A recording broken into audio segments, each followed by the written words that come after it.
que fica também o treinamento para que essa inteligência artificial ela fique cada vez mais aprimorada e não erre, assim, né, porque acho que a gente teve boas melhoras, né, nos últimos anos, mas você falou, assim, sobre alucinações, né, a gente fica até pensando: "O que que Sim. são essas alucinações?", né, a inteligência artificial tá maluca? Vai querer dominar o mundo, né, como é que funciona isso, né, o próprio ChatGPT também só tem informações até determinado ano, como é que isso vai funcionar pra gente aprimorar isso e eliminar esses obstáculos?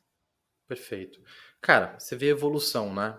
Há 4 meses, a discussão não era alucinação. A discussão era da inteligência ser racista, falar coisas que não são politicamente corretas, por aí vai. Hoje a gente já não tem mais esse problema. Hoje as pessoas já estão, as empresas, enfim, já estão falando sobre duas coisas: alucinação e privacidade dos dados, né? Privacidade dos dados, no caso específico da OpenAI, eles resolveram. Fala, cara, pluga aqui na Azure, que é a cloud deles, Microsoft no fim só quer vender cloud, né? Pluga aqui na Azure, é que tá tudo certo.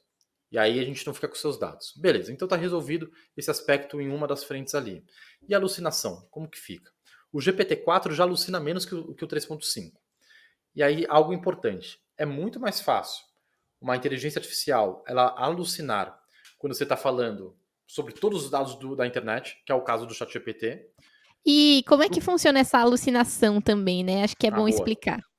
Legal. Alucinação é assim, eu pergunto, cara, quanto é 2 mais 2? Ele fala, é 7,3. Simples assim, ou seja, é quando ele não te dá uma resposta real. Porque é algo legal também para esclarecer, a inteligência artificial generativa, que é o tipo que a gente está conversando aqui, ela tem como característica criar, né? Então ela sempre vai criar algo, sempre vai criar algo.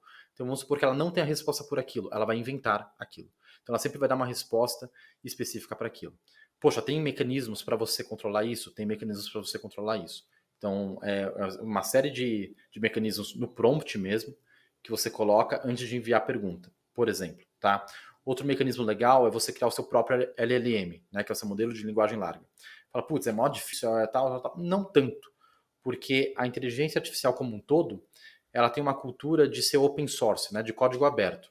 Então tem uma comunidade mundial, a principal, chamada Hugging Face. E lá você tem os modelos publicados, né? Salvo o GPT-3 que a OpenAI guardou para si mesmo. Mas lá você tem boa parte dos modelos publicados e hoje você consegue criar o seu próprio LLM. Então, dá um exemplo da solução que a gente está fazendo do Crie sua inteligência artificial, né? Cria o seu GPT. Quando a pessoa coloca lá as informações dela, coloca o nome, etc., a gente cria por baixo dos panos um LLM para ela. Não é um chat GPT que tem uma porrada de informação e está meio fine-tunado. Não. Aquilo lá é a inteligência artificial dela, é o GPT dela. Tá? Logo, ele só fala sobre aquilo. Então, quando o usuário manda uma pergunta, tem toda uma regra matemática para ele achar a melhor resposta, dado aquela base de dados.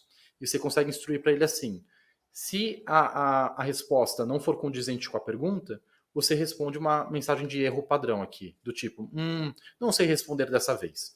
Né? Então, tem mecanismos que você consegue contornar a alucinação quando você fala de criar a sua própria. Para você contornar a alucinação durante o uso, é através de prompt.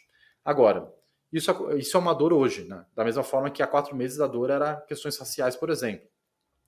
Daqui 2 anos, imagino eu que a gente não tenha tanto essa dor de alucinação, né? Que já tinham tido as devidas travas ali.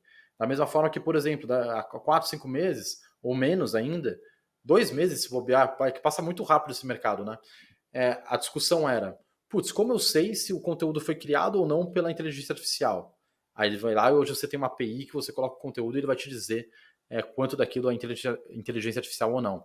Né? Então, imagino que daqui a 1 ano, 2 anos, enfim, esses problemas estarão resolvidos, só que nós teremos novos problemas. Né? Então, sempre lembrando, novas soluções, novos problemas.